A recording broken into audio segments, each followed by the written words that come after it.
ನೀವು ಯಾವುದೋ ಕಾರಣಕ್ಕೆ ನೀವು ರಸ್ತೆ ಹೊಡ್ತಾ ಇರುವಂತಹ ಸೈಟ್ ಆಗಲಿ ಮನೆಯಾಗಲಿ ಖರೀದಿ ಮಾಡಿದರೆ ಆ ಮನೆಯಲ್ಲಿ ವಾಸಿಸ್ತಾ ಇದ್ದರೆ ಅದರ ನಕಾರಾತ್ಮಕ ಪರಿಣಾಮಗಳನ್ನು ಕಡಿಮೆ ಮಾಡಬೇಕು ಅಂತಂದರೆ ಏನು ಮಾಡಬೇಕು, ಆ ಪರಿಹಾರಗಳನ್ನು ಹೆಂಗೆ ಬಳಸ್ಬೋದು, ನಿರ್ಮಾಣ ಭೂಮಿಗೆ ಸಂಬಂಧಿಸಿದಂತಹ ಪರಿಹಾರಗಳು ಯಾವುದು?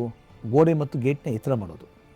ಈ ರಸ್ತೆ ಕೂತಿರುವಂತಹ ದಿಕ್ಕು ಅಂದರೆ ಉದಾಹರಣೆಗೆ ನಿಮಗೆ ಆಗ್ನೇಯ ದಿಕ್ಕಾಗಿರ್ಬೋದು, ನೈಋತ್ಯ ದಿಕ್ಕಾಗಿರ್ಬೋದು, ಅಥವಾ ಕಾಂಪೌಂಡ್ ಗೋಡೆ ಮತ್ತು ಗೇಟ್ಗಳನ್ನು ಮನೆಯ ಬೇರೆ ಏನೇನು ಮೂಲೆಗಳಾಗ್ಬೋದು, ಫೇಸ್ಗಳಾಗ್ಬೋದು ಎಲ್ಲಕ್ಕಿಂತ ಒಂದು ಸ್ವಲ್ಪ ಎತ್ತರವಾಗಿ ಮಾಡಬೇಕು ಮತ್ತು ದಪ್ಪನಾಗಿ ನಿರ್ಮಿಸಿದ್ರೆ ಇದು ನಕಾರಾತ್ಮಕ ಶಕ್ತಿಯನ್ನು ತಡೆಯೋದಕ್ಕೆ ತುಂಬ ಸಹಾಯ ಮಾಡುತ್ತೆ. ಕೆಲವೊಮ್ಮೆ ರಸ್ತೆಗಿಂತ ಎತ್ತರ ಮಾಡಿದ್ರೆ ಅಂದರೆ ನಮ್ಮ ಮನೆ ಮಟ್ಟ ಅಂತಿರುತ್ತಲ್ಲ ಅದು ಪಿನ್ ಲೆವೆಲ್ಗಿಂತ ಎತ್ತರ ಅಂದರೆ 2 to 3 ಫೀಟ್ ಎತ್ತರ ಮಾಡಿದ್ರೆ ಇದು ರಸ್ತೆಯಿಂದ ಬರುವಂಥ ಶಕ್ತಿಯನ್ನು ಡೌನ್ ಮಾಡುತ್ತೆ, ನೆಲಸಮ ಮಾಡುತ್ತೆ ಅಂತ ವಾಸ್ತು ಹೇಳುತ್ತೆ.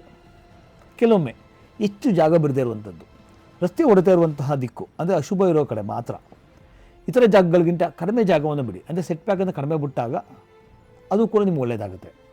ಕೆಲವೊಂದು ಈ ವಾಸ್ತು ಪರಿಹಾರ ಆಗುವಂಥ ವಸ್ತುಗಳಿದೆ. ಯಾವುದ್ಯಾವುದು? ನಮ್ಮಲ್ಲಿ ಕಾನ್ವೆಕ್ಸ್ ಮಿರರ್ ಅಂತ ಇರ್ತೀವಿ, ಅದು ಗಾಜಿಂದು ಪೀನ ಕನ್ನಡಿ ಅಂತ ಇರ್ತೀವಿ.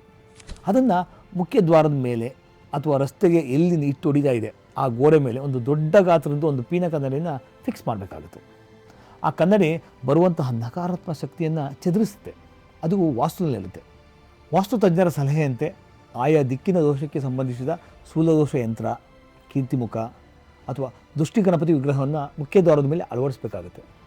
ನೀವು ಆ ವಿಗ್ರಹಗಳನ್ನ ಸ್ಥಾಪಿಸಬೇಕು ಅಂತಂದರೆ ಅದು ಮುಷ್ಟಿಗಿಂತ ದಪ್ಪ ಇದ್ದರೆ ದಿನ ಅಭಿಷೇಕ ಮಾಡಬೇಕಾಗುತ್ತೆ. ಇದನ್ನು ತಜ್ಞರ ಸಲಹೆ ಪಡೆದೇ ನೀವು ಮುಂದುವರಿಯಿರಿ.